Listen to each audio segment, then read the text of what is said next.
साल 2016 में भारत के सामने एक बड़ा सवाल था। करोड़ों युवाओं को रोजगार कैसे मिलेगा? क्या भारत सिर्फ नौकरी मांगने वालों का देश बना रहेगा या नौकरी देने वालों का भी बनेगा? इसी चुनौती का जवाब खोजने के लिए 16 जनवरी 2016 को स्टार्टअप इंडिया पहल की शुरुआत हुई।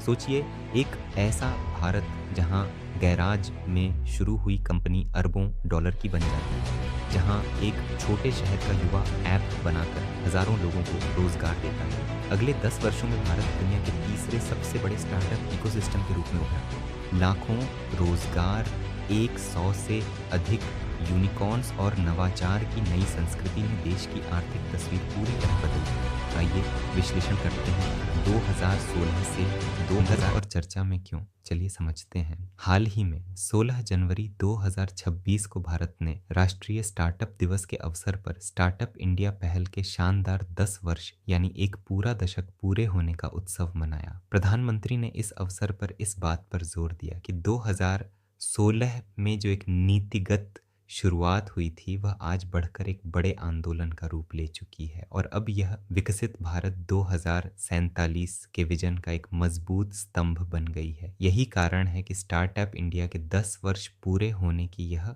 उपलब्धि एक महत्वपूर्ण समसामयिक विषय बन गई है। यूपीएससी की दृष्टि से एक महत्वपूर्ण तथ्य याद रखें, अमेरिका और चीन के बाद भारत विश्व का तीसरा सबसे बड़ा स्टार्टअप पारिस्थितिकी तंत्र है। परीक्षा में अक्सर यहीं से प्रश्न निकलता है। 2, स्टार्टअप इंडिया कॉन्टेक्स्ट, राजनीतिक आर्थिक पृष्ठभूमि। 2016 से पहले की स्थिति देखें तो हमें पता चलता है कि 2013 से 14 के दौर में फ्लिपकार्ट, स्नैपडील और ओयो जैसे कुछ स्टार्टअप्स जरूर उभरे थे, लेकिन उस समय सरकार की तरफ से कोई नीतिगत ढांचा मौजूद नहीं था, यानी स्टार्टअप्स अपने दम पर आगे बढ़ रहे थे बिना किसी सरकारी नीति या समर्थन के। फिर 2015 में सरकार ने पहली बार स्टार्टअप इंडिया की घोषणा की और इसे जमीन पर उतारते हुए प्रधानमंत्री नरेंद्र मोदी ने 16 जनवरी 2016 को औपचारिक रूप से startup India action plan launch किया। यह एक 19 सूत्रीय कार्य योजना थी जिसमें स्टार्टअप्स को बढ़ावा देने के लिए 19 अलग अलग कदम उठाने की बात कही गई थी। साथ ही DPIIT यानी department for promotion of industry and internal trade को इस पूरी योजना का नोडल मंत्रालय बनाया गया, जिसका मतलब है कि स्टार्टअप इंडिया से जुड़े सभी फैसले और नीतियां इसी मंत्रालय के अधीन रहेंगी। 3, अवधारणा, कॉन्सेप्ट। स्टार्टअप क्या है?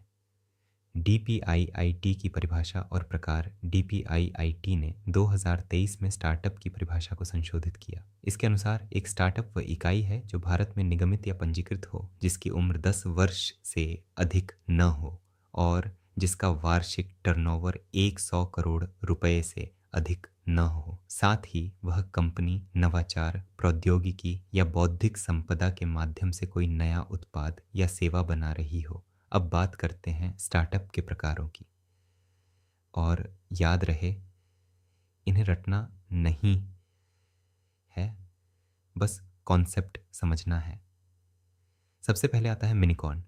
यह वह स्टार्टअप है जो अब भी शुरुआती दौर में है लेकिन तेजी से बढ़ रहा है। इससे एक कदम आगे है सूनिकॉर्न, यानी वह स्टार्टअप जो जल्द ही यूनिकॉर्न बनने की क्षमता रखता है। यूनिकॉर्न वह स्टार्टअप होता है जिसकी वैल्यूएशन 1 अरब डॉलर यानी 1 बिलियन डॉलर से अधिक हो जाती है।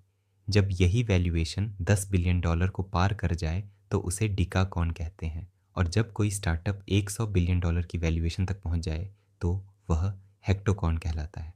अंत में है डीप टेक। यह वे स्टार्टअप्स हैं जो आर्टिफिशियल इंटेलिजेंस, स्पेस टेक्नोलॉजी या बायोटेक जैसे गहन विज्ञान पर आधारित होते हैं। 4, स्टार्टअप के सकारात्मक पक्ष। आर्थिक योगदान। 2016 से 2024 के बीच भारतीय स्टार्टअप्स ने देश की अर्थव्यवस्था में ज़बरदस्त योगदान दिया है। रोजगार की बात करें तो इस क्षेत्र ने 12 लाख से अधिक प्रत्यक्ष नौकरियां पैदा की हैं। इसके अलावा तकनीकी इकोसिस्टम, लॉजिस्टिक्स और गिग इकोनॉमी में करोड़ों अप्रत्यक्ष रोजगार के अवसर भी बने हैं। विदेशी निवेश यानी FDI की दृष्टि से देखें तो 2016 से 2023 के बीच भारत के स्टार्टअप इकोसिस्टम में 100 अरब डॉलर से अधिक का विदेशी निवेश आया है। यह इस बात का प्रमाण है कि दुनिया भर के निवेशक भारतीय स्टार्टअप्स पर भरोसा कर रहे हैं। जीडीपी में योगदान की बात करें तो 2024 में आईटी क्षेत्र और स्टार्टअप्स मिलकर भारत की जीडीपी का लगभग 8% हिस्सा बना रहे हैं। सामाजिक योगदान की बात करें तो स्टार्टअप्स ने महिला सशक्तिकरण में भी अहम भूमिका निभाई है। आज भारत के लगभग 45% स्टार्टअप्स में कम से कम एक महिला निदेशक या भागीदार है। यह आंकड़ा बताता है कि स्टार्टअप इकोसिस्टम सिर्फ आर्थिक विकास नहीं, बल्कि लैंगिक समावेशी विकास का भी माध्यम बन रहा है। नवाचार यानी इनोवेशन के क्षेत्र में भी स्टार्टअप्स ने देश को नई ऊंचाइयां दी हैं। अंतरिक्ष के क्षेत्र में इसरो के साथ मिलकर प्राइवेट स्पेस स्टार्टअप्स काम कर रहे हैं। इसी का परिणाम था कि 2022 में विक्रम एस रॉकेट लॉन्च हुआ, जो भारत का पहला निजी क्षेत्र का रॉकेट था।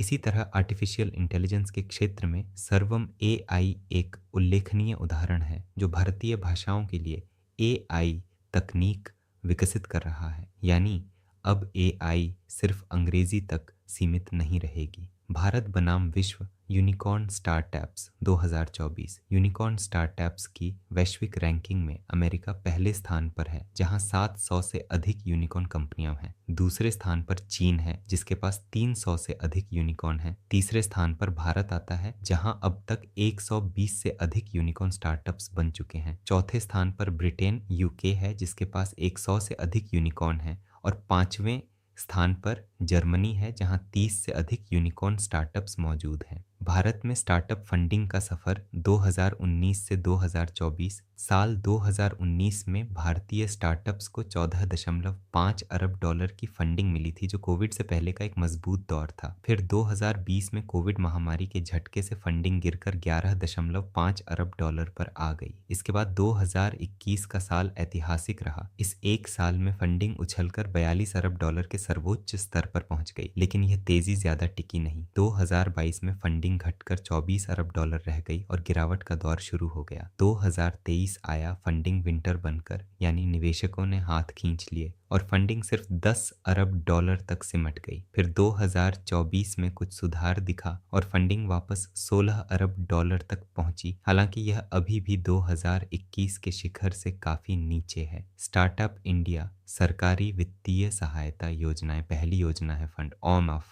फंड्स फॉर स्टार्टअप्स यानी FFS। इसके अंतर्गत सरकार ने 10,000 करोड़ रुपए का एक बड़ा कोष बनाया है। खास बात यह है कि यह फंड सीधे स्टार्टअप्स को पैसा नहीं देता, बल्कि सेबी में पंजीकृत AIFs यानी ऑल्टरनेटिव इन्वेस्टमेंट फंड्स के माध्यम से घरेलू जोखिम पूंजी को बढ़ाता है। सरल शब्दों में कहें तो सरकार बिचौलिए फंड्स को पैसा देती है, जो आगे जाकर स्टार्टअप्स में निवेश करते हैं। दूसरी चलिए समझते हैं स्टार्टअप इकोसिस्टम की प्रमुख चुनौतियां। पिछले दशक की तेज वृद्धि के बावजूद भारतीय स्टार्टअप क्षेत्र को कई गंभीर संरचनात्मक चुनौतियों का सामना करना पड़ा है। पहली चुनौती फंडिंग विंटर और कैश बर्न। 2021 के ऐतिहासिक उछाल के बाद वैश्विक स्तर पर तरलता की कमी आई और विदेशी फंडिंग में भारी गिरावट दर्ज हुई। जो स्टार्टअप सिर्फ विज्ञापनों पर अत्यधिक खर्च यानी कैश बर्न के भरोसे टिके थे, उन्हें भारी नुकसान उठाना पड़ा या बंद होना पड़ा। आंकड़े देखें तो 2021 में 42 अरब डॉलर की फंडिंग मिली थी, जो 2023 में घटकर मात्र 10 अरब डॉलर रह गई, यानी सीधे 76% की गिरावट। दूसरी चुनौती कॉरपोरेट गवर्नेंस और वित्तीय अनियमितताएं। हाल के वर्षों में कई बड़े भारतीय स्टार्टअप्स में वित्तीय कुप्रबंधन और कमजोर कॉरपोरेट गवर्नेंस के मामले सामने आए, जिससे निवेशकों का भरोसा टूटा। बायजूस जो 2022 में 22 अरब डॉलर का स्टार्टअप था, वह 2024 तक लगभग दिवालिया हो गया। पेटीएम पर RBI ने जनवरी 2024 में प्रतिबंध लगाया, जिससे उसका शेयर 70% तक गिर गया। ओला इलेक्ट्रिक के IPO के बाद शिकायतों का अंबार लग गया और भरत पी के संस्थापक एशनियर ग्रोवर को बर्खास्त करना पड़ा। इन सभी विवादों ने स्टार्टअप इकोसिस्टम की विश्वसनीयता पर गंभीर सवाल खड़े किए। तीसरी चुनौती डीप टेक और मैन्युफैक्चरिंग में कम निवेश। भारत का स्टार्टअप इकोसिस्टम अभी भी मुख्य रूप से फिनटेक, ई-कॉमर्स और डिलीवरी जैसे उपभोक्ता केंद्रित क्षेत्रों तक सीमित है। Semiconductor, AI, robotics, space tech और बायोटेक जैसे गहन विज्ञान और कोर मैन्युफैक्चरिंग क्षेत्रों में दीर्घकालिक धैर्यवान पूंजी यानी पेशेंट कैपिटल की भारी कमी बनी हुई है। चौथी चुनौती बाजार की मांग का गलत आकलन। आंकड़ों के अनुसार लगभग 42% स्टार्टअप्स सिर्फ इसलिए विफल हो जाते हैं क्योंकि वे बाजार की वास्तविक मांग को समझे बिना उत्पाद बना देते हैं। इसे मार्केट प्रोडक्ट फिट न समझना कहते हैं, यानी उत्पाद बन गया लेकिन खरीदार नहीं मिला। स्टार्टअप इकोसिस्टम आगे की राह। पहला सुझाव, डीप टेक को बढ़ावा। अटल इनोवेशन मिशन 2.0 और इंडिया एआई मिशन के माध्यम से गहन प्रौद्योगिकी यानी डीप टेक के लिए बुनियादी ढांचा तैयार किया जाना चाहिए। साथ ही इन क्षेत्रों में दीर्घकालिक पूंजी की उपलब्धता सुनिश्चित की जानी चाहिए क्योंकि डीप टेक प्रोजेक्ट्स को परिणाम देने में वर्षों लग जाते हैं। दूसरा सुझाव, घरेलू पूंजी को आकर्षित करना। अभी भारतीय स्टार्टअप्स विदेशी निवेश पर अत्यधिक निर्भर हैं। इस निर्भरता को कम करने के लिए भारतीय पेंशन फंड, बीमा कंपनियों और सॉवरेन वेल्थ फंड्स यानी संप्रभु धन कोष को स्टार्टअप इकोसिस्टम में विनियमित तरीके से निवेश करने की अनुमति दी जानी चाहिए। इससे देश की अपनी पूंजी देश के स्टार्टअप्स के काम आएगी। तीसरा सुझाव, नियामक स्पष्टता और अनुपालन। एंजल टैक्स के सरलीकरण जैसे सुधारों के बाद भी टैक्स कानूनों में और स्पष्टता लाने की ज़रूरत है। साथ ही कॉरपोरेट गवर्नेंस के कड़े मानक लागू किए जाने चाहिए ताकि बायजूस और पेटीएम जैसे विवाद दोबारा न हों और निवेशकों का भरोसा बना रहे। चौथा सुझाव, क्लस्टर आधारित विकास। स्टार्टअप विकास को सिर्फ बड़े महानगरों तक सीमित नहीं रखना चाहिए। ग्रामीण क्षेत्रों में एग्री टेक क्लस्टर्स और अनुसंधान संस्थानों के पास डीप टेक हब्स विकसित किए जाने चाहिए। इससे छोटे शहरों और गांवों के प्रतिभाशाली युवाओं को भी स्टार्टअप इकोसिस्टम से जुड़ने का अवसर मिलेगा। निष्कर्ष के रूप में 2016 से 2025 से 26 तक का यह सफर यह साबित करता है कि भारतीय स्टार्टअप्स अब देश की अर्थव्यवस्था का महज एक हॉट सेक्टर नहीं रहे, बल्कि वे भारत का आर्थिक बुनियादी ढांचा यानी इकोनॉमिक इंफ्रास्ट्रक्चर बन चुके हैं। और अमृत काल में भारत को आत्मनिर्भर बनाने के लिए ये स्टार्टअप्स अपरिहार्य हैं। अब देखते हैं कि यूपीएससी इस विषय से किस प्रकार के प्रश्न पूछ सकता है। निम्नलिखित कथनों पर विचार कीजिए। पहला, डीपीआईआईटी मान्यता प्राप्त स्टार्टअप की अधिकतम आयु सीमा 7 वर्ष है। दूसरा, स्टार्टअप इंडिया का शुभारंभ 16 जनवरी 2016 को हुआ। तीसरा, फंड ऑफ फंड्स का संचालन नाबार्ड के माध्यम से किया जाता है। अब आपकी बारी है। इस प्रश्न का सही उत्तर कमेंट बॉक्स में बताइए। सही उत्तर है विकल्प बी यानी केवल दूसरा कथन। पहला कथन गलत है क्योंकि आयु सीमा 10 वर्ष है। दूसरा कथन सही है। तीसरा कथन गलत है क्योंकि फंड ऑफ फंड्स सिडबी के माध्यम से चलता है, नाबार्ड नहीं। यूपीएससी ट्रैप यहीं छिपा है। सिडबी लघु उद्योग के लिए है, नाबार्ड कृषि के लिए। यूनिकॉर्न शब्द स्टार्टअप संदर्भ में किसे कहते हैं? विकल्प इस प्रकार हैं। विकल्प ए, वह स्टार्टअप जिसका वार्षिक राजस्व $1 अरब से अधिक हो। विकल्प बी, वह स्टार्टअप जो शेयर बाजार में सूचीबद्ध हो। विकल्प सी, वह स्टार्टअप जिसका मूल्यांकन $1 अरब या उससे अधिक हो। विकल्प डी, वह स्टार्टअप जिसे सरकारी अनुदान प्राप्त हो। सही उत्तर है विकल्प सी, मेंस का सवाल। 15 अंक 250 शब्द में भारत विश्व का तीसरा सबसे बड़ा स्टार्टअप इकोसिस्टम है, फिर भी अधिकांश यूनिकॉर्न्स अलाभकारी हैं। इस विरोधाभास के कारणों की विवेचना कीजिए तथा स्टार्टअप इकोसिस्टम को दीर्घकालिक रूप से टिकाऊ बनाने हेतु उपाय सुझाइए। यूपीएससी में यह विषय GS3 के अंतर्गत आता है, जहां स्टार्टअप, नवाचार और रोजगार पर विशेष ध्यान दिया जाता है।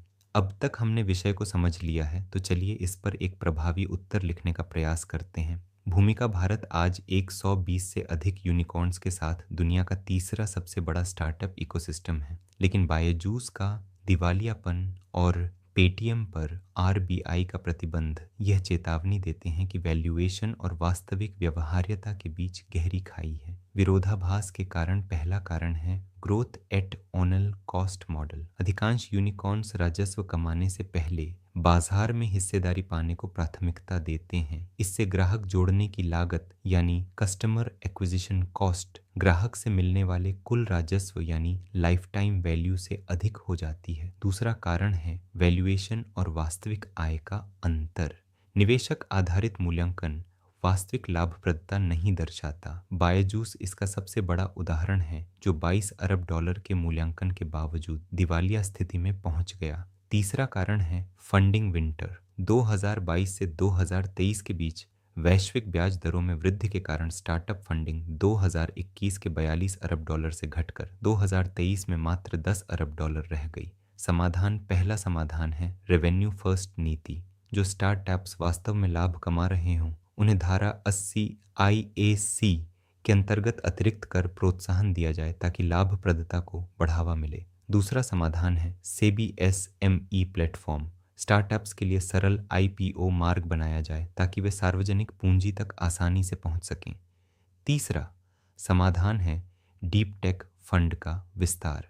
बजट 2024 से 25 में घोषित 1000 करोड़ रुपए के डीप टेक फंड को AI, स्पेस और बायोटेक क्षेत्र में और विस्तारित किया जाए। निष्कर्ष के रूप में स्टार्टअप्स की संख्या नहीं बल्कि उनकी लाभप्रदता और सामाजिक समावेशिता ही वास्तविक विकास का मापदंड है। क्वांटिटी से क्वालिटी की यह यात्रा ही भारत को 2030 तक $1 ट्रिलियन स्टार्टअप इकोनॉमी बनाने में सक्षम करेगी,